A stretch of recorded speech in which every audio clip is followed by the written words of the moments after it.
Thank you. You may be seated. I never hear that song sung about standing on the promises that I don't think about that preacher getting up and saying, "Brethren, you sing about standing on the promises, and all in the world you're doing is sitting on the premises." But that's another sermon for another day and another time. Today is Father's Day. That day that's set aside as a national day in our country that fathers are honored. And theoretically, fathers are honored on Father's Day in the same way that mothers are honored on Mother's Day, and I say that theoretically. I like the explanation that little Johnny gave when they asked him in Sunday school what the difference was in Father's Day and Mother's Day. You know, the little bad boy in Sunday school is always named Johnny. That's like a federal law. That in any preacher story where you've got a little bad boy in Sunday school, his name's Johnny. And the teacher said, "What's the difference in Father's Day and Mother's Day?" And little Johnny raised his hand. She said, "Johnny, what's the difference?" He said, "Father's Day and Mother's Day are just alike, except you don't spend as much for the present on Father's Day." Theoretically. Admittedly, fathers and men in general don't get a lot of respect sometimes. And that even holds true at church. On Mother's Day, we usually have a soft, sweet, sentimental, tear-jerking Mother's Day sermon and talk about how wonderful mothers are. Father's Day, we usually get a beating from the pulpit about how fathers need to be more responsible and do a better job raising their children and so forth and so on. In fact, it's like the man that was leaving church one Sunday after Father's Day sermon said, "You know, if that kind of sermon is the kind of sermon that you hear on Father's Day, the opening day of duck season ought to be called Duck's Day." To be sure, there is often a communication gap between the genders, and that can be a problem. You know, it's like the book that was out several years ago, Men Are From Mars and Women Are From Venus. Well, we need to understand, folks need to understand the brain of a father operates on a totally different frequency. And sometimes what we say is misunderstood, and that can lead to serious conflict. So just briefly, before we get into the meat of our lesson, I want to give you a short clarification of some of the expressions that we use as men and as fathers and give you their meaning. When we say it would take too long to explain, that means I have no earthly idea how it works. When we say, "Take a break, honey, you're working too hard."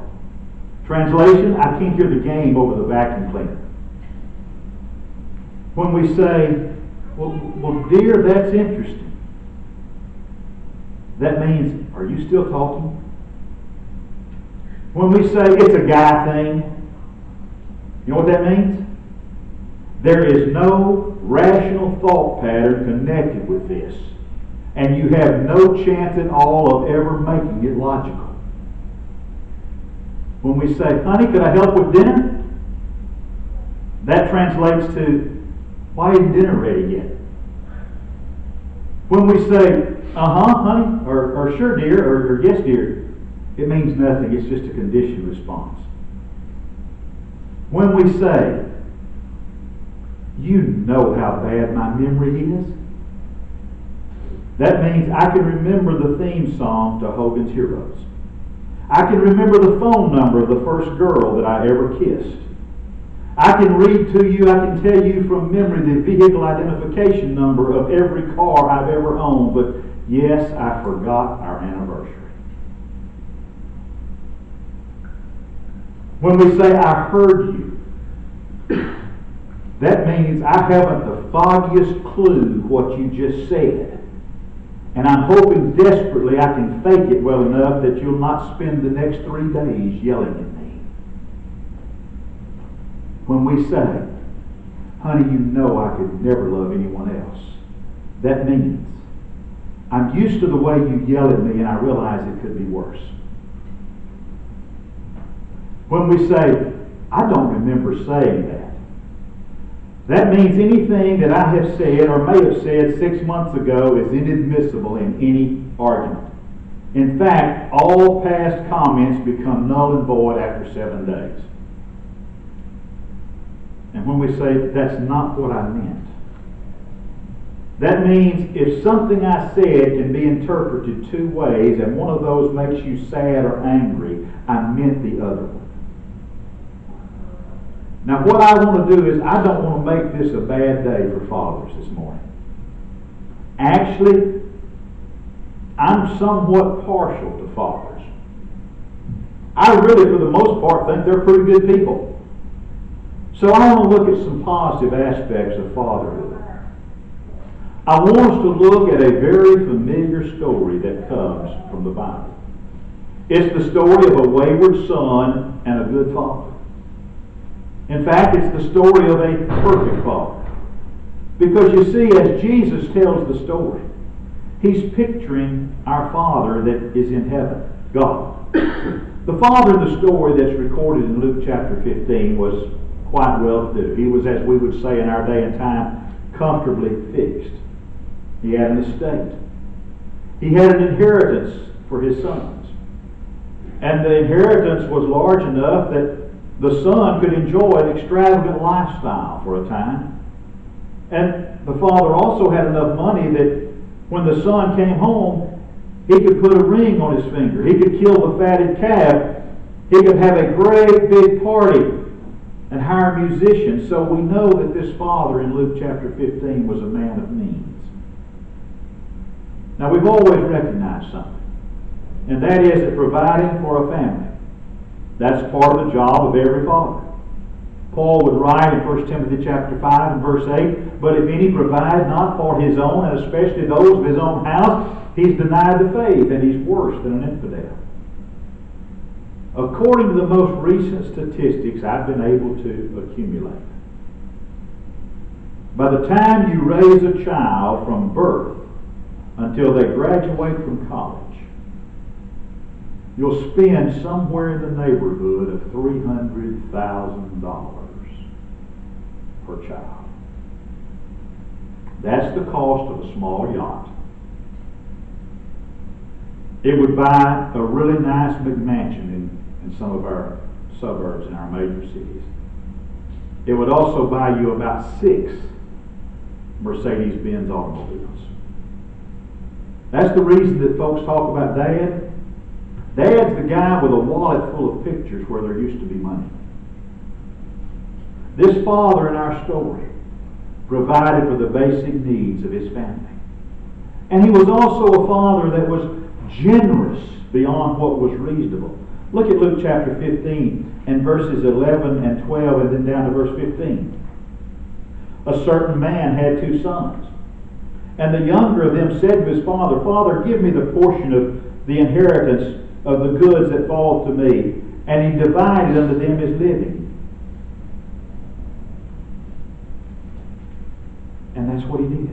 But then it says, and when he had spent all, in verse 15, he joined himself to a citizen of that country and sent him into the fields to feed swine. Now you put that into our contemporary language, and here's what you got. You got a boy, 19, 20, 21 years old. He comes in to see his dad, and he says, "Dad, I've done the math. And I've come to the conclusion that I'm going to get several $100,000 when you die. And I don't want to sit around and wait till you die. I want my part of that inheritance, and I want it now." Well, to our great surprise, as you read the story, the father gives it to him. And that's exceedingly generous. And there are many of us that would want to have a tendency to question the wisdom and judgment of the father in the story for giving him this several $100,000 of his inheritance. But as we read the story and as we read to the end of the story, I think we understand that there are some things that this father probably knew that you and I don't know. He knew that the son was going to go to the far country no matter what happened. And he knew that there were some lessons, some hard lessons the son was going to have to learn, was going to have to learn on his own. And he knew what was best for those who stayed behind. So he gave him his inheritance. Now that's generosity. You know, the sad part about us in our humanity is that sometimes we don't understand generosity until it's too late. It's like the humorist Irma Bombeck once wrote about her dad. She said, "My daddy just didn't know how to show love. It was Mom who held the family together. He just went to work every day, and when he came home, she had a list of sins we'd committed, and he'd give us what for about them. I broke my leg once on a swing set. It was Mom who held me in her arms all the way to the hospital. Dad pulled the car right up to the emergency room door, and when they asked him to move it because it was a space reserved for emergency vehicles, he shouted, 'What do you think this is, a tour bus?' Mom carried me in while Dad parked the car. It seems all my life Dad was parking the car someplace, coming in wet, half frozen, but he'd been parking the car. My dad was always sort of out of place. At birthday parties, he just busied himself blowing up balloons or setting up tables or running errands. It was Mom that carried the cake in and held it for me to blow the candles out. I remember when Mom told him to teach me how to ride a bicycle, I said, 'Don't let go.' But Dad said it was time. So I fell and Mom ran to pick me up, but he waved her off. I was so mad I showed him. I got right back on that bike and I rode it all by myself. He didn't even feel embarrassed. He just smiled. When I went off to college, he was just fiddling with the luggage and the boxes. It was Mom that sat down and said everything would be all right. She was the one that did all the writing. He just sent checks and a little note about how great the lawn looked now that I wasn't playing football. When I got married, it was Mom that got all choked up and cried. Dad just blew his nose loudly and left the room. All my life, he kept saying, "What are you doing? What time are you going to be home? Do you have gas in the car? Who's going to be there? No, you can't go." Not Mom. She just loved me. But Daddy, he just didn't seem to know how to show love unless it was possible he was showing it all along. And I just didn't recognize it. This perfect father in our story in Luke 15. He gave his sons some space when it was appropriate. He gave them space to be their own person. Look what it says in verse 13. Not many days after he gathered up the inheritance, not many days after, the younger son gathered all his together and took his journey into a far country, and there wasted his substance with riotous living. You know, sometimes the hardest thing we have to do is let our children loose. Remember that first day of school when you left them there alone? Remember when they were going to camp the first time and they were gone all week long? Remember when they drove for the very first time without you in the car? Let me see a show of hands of those of you that weren't afraid when that happened. Remember when they went to college and you left them at the dormitory? I remember when Norman, my mother, and I left Matt at Stephenville in that dormitory all by himself. With Mother in the back seat, Norman in the front seat, that car floated all the way back to East Texas on a river of tears. Remember when you walked your daughter down the aisle? You gave her to a man that was nowhere on the top side of God's green earth near enough, good enough for her. And you did that so they could have children that would be smarter and cuter than anyone else's children that were ever born. sometimes we've got to give our kids some space. There's 4 stages in parenting. That first stage is discipline. That comes from birth to about age 5. That's where you set the rules and the guidelines. This is right, this is wrong, this is good, this is bad. If you don't do that during those first 5 years, you probably won't be able to do it at all. Then that second stage is training. That's from about age 6 to about age 12. That's when you set the example. That's when you're a good role model. You show them how to dress themselves and tie their shoes and cut their meat, and it's training time. You're modeling for them, and they're imitating and watching you. And then comes that third stage, that's coaching, ages 13 to about 19. That's when the child is actually in the game. And oh my goodness, we're coaching from the sidelines. We're not playing the game for them. They're playing it themselves. We may call timeout. We may huddle. We may send in some plays. We're the coach. But they're the players. And then that last stage, that fourth stage, is friendship.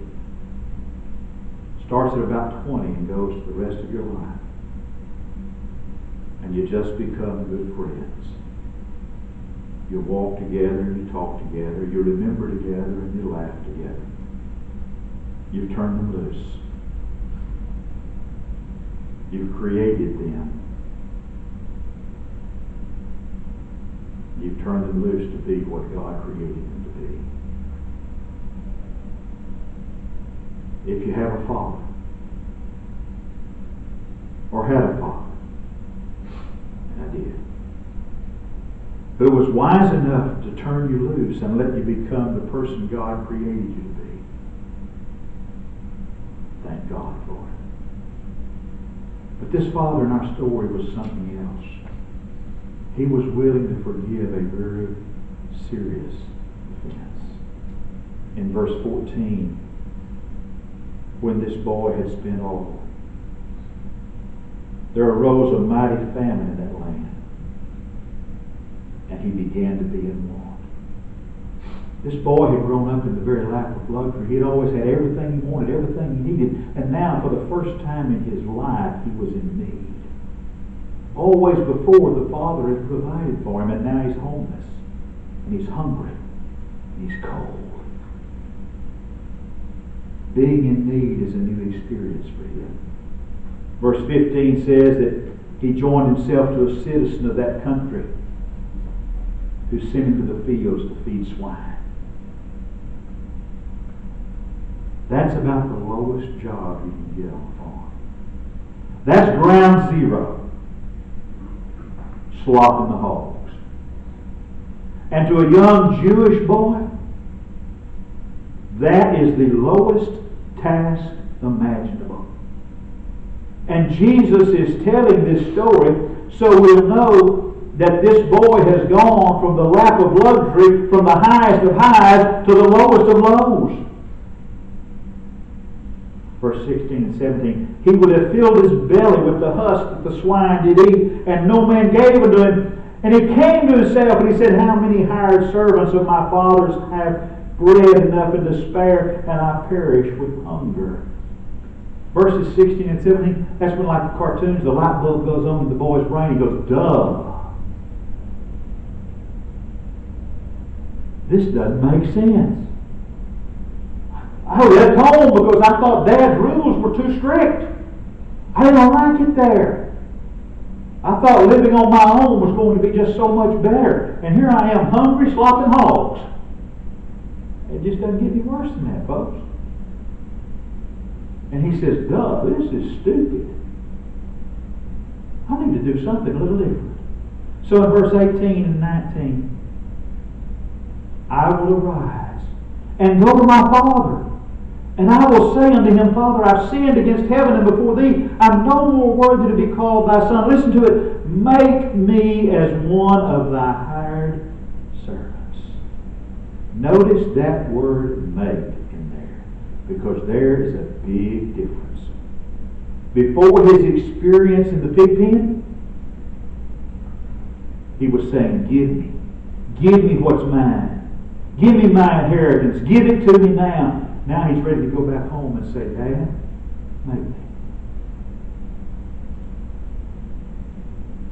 Everybody sometimes needs to travel that road. When we graduate from saying to God, God, give me, give me, give me, to the place where we say to God, make me. Make me, God, into the kind of person you want me to be. Make me and mold me like the song, Have Thine Own Way, Lord. Mold me, God. Make me, God, into a servant that's fitting to be called your child. Make me, God, into the kind of person you want me to be. That's when we've graduated to where God can start making us and molding us into what we ought to be. But I love verse 20. It's a great scene. Here's this son, this rebellious son. He's coming back home. He said, he arose and came to his father. When he was still a great way off, the father saw him and had compassion and ran and fell on his neck and kissed him. Isn't that a beautiful, beautiful scene? That son is coming back home again. The rebellious son is coming back home. Now let me ask you something. If I'd been his father, you'd been his father? Oh, we'd have given him an earful, wouldn't we? Boy, it's about time you showed up again. Look at you. You smell awful. You're broke. You're destitute. And you're coming back. You came back for some more money, and you think I'm going to give you anything else? You've got another thing coming for you. You're an embarrassment, son. You're a failure. You realize what you've done to your mother? Great line. Gets them all the time. You realize what you put your mother through? She's worried herself sick. Just when we're getting on with our lives, here you show up again. That's human nature a lot of times. That's not what God wants us to do. And that's not what God does. The father saw him, and he ran, and he fell on his neck, and he kissed him. While the son was still a long way off, he saw him and ran to meet him. Now look at verses 21 to 24. And the son said, Father, I've sinned against heaven and in thy sight. I'm not even worthy to be called thy son. But the father said to the servants, Bring forth the best robe and put it on him, and put a ring on his hand and shoes on his feet, and bring the fatted calf and kill it, and let us eat and be merry. For my son that was dead is alive again. He was lost and is found. And they began to be merry. They had one more party because that boy came home. What does that tell us about the father? It tells us that the father in that story forgave his son. And sometimes that's hard, isn't it? Forgiving sometimes is one of the toughest things we're called on to do. But that's what the father in this story did. What do we see? He loved his sons equally, but he handled them differently. The elder son was in the field, and he came and drew nigh to the house, and he heard music and dancing. And he called one of the servants and said, What does this mean? He said, Thy brother is come, and thy father has killed the fatted calf, because he's received him safe and sound. And he was angry and would not go in. And therefore came his father out and entreated him. The two sons are very different.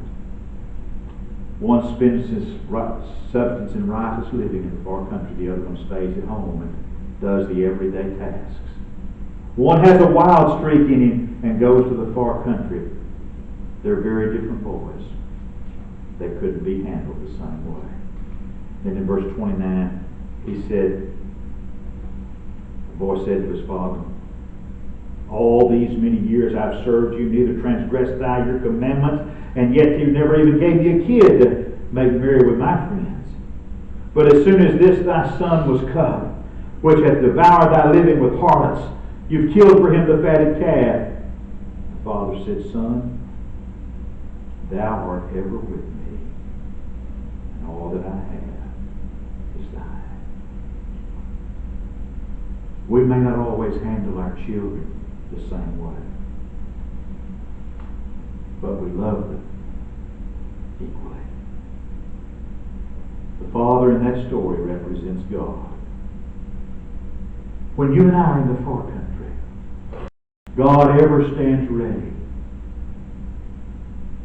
to welcome us back home.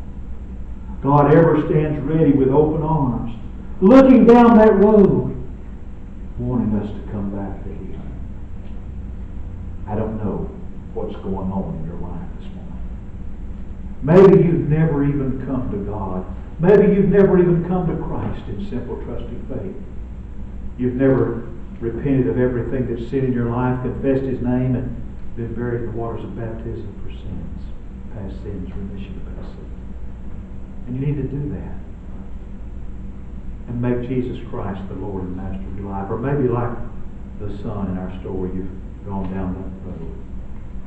Our perfect Father is God. God always stands with outstretched open arms and says, come back home. Maybe this morning you need to make some changes. To make Jesus Christ the Lord and Master of your life. Because if He's not Lord and Master of all of your life, He's not Lord and Master at all of your life. If you need to make changes, and if we can help you in making those changes, this is your opportunity to come. Let us do that as together we stand.